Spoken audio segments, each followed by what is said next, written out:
Bonjour à tous. Aujourd'hui, j'aimerais faire juste une petite réaction courte suite à l'actualité, qui est quand même assez surréaliste, je trouve. Vous rendez-vous compte de ce qui est en train de se passer? Que vous soyez de gauche, de droite, du centre ou d'ailleurs, ce que fait Macron devrait révolter n'importe qui, quelles que soient ses opinions ou son bord politique. Ce président prouve une fois de plus qu'il est seul à bord. Et que 60 millions de Français n'ont aucune espèce d'importance pour lui. Sauf peut-être s'il a besoin de chair fraîche à envoyer en Ukraine. Là, on est entré de plein pied dans un remake de 1984 réécrit à la sauce Macron, quoi. Et sa bande d'oligarques mondialistes. La démocratie, out. Les élections législatives, out. Le social, out. Les classes moyennes, out. Votre épargne, out. Enfin, bientôt, etc., etc. Il n'y en a aucune limite. Donc après la grenade dégoupillée, ça va être quoi? Que nous réserve-t-il? Une rafale de Kalash? Un coup de mortier? Ou carrément un coup d'état afin qu'il reste en place ad vitam aeternam? Putain, c'est du délire, quoi. Et en direct, live, sans que ça n'émeuve personne. Personne. À croire que tant que le duo prix du carburant et impôts n'augmente pas, on n'est pas prêt de voir du jaune sur les ronds-points. Pourtant, là, il vient quand même de nous cracher à la face en toute décontraction, hein. Et avec le sourire. Et ne croyez pas que ça ne vous concerne pas.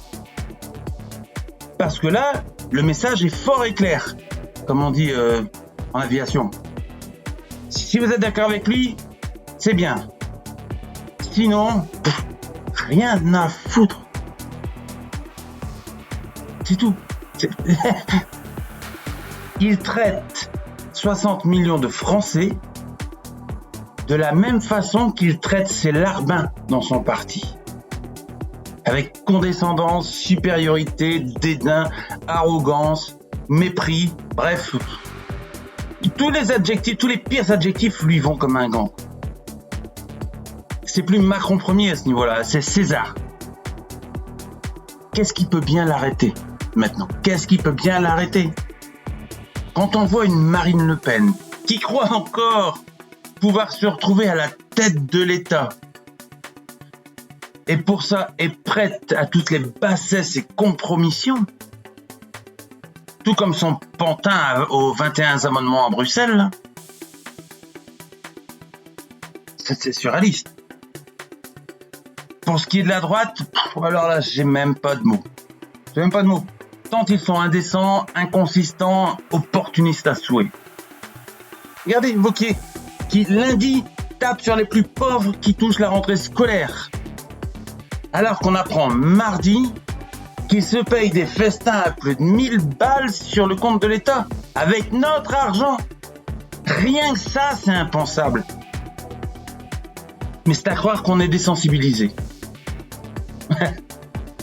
Ils font tellement de dingueries et de saloperies qu'à force, ça nous passe au-dessus, ça nous choque même plus.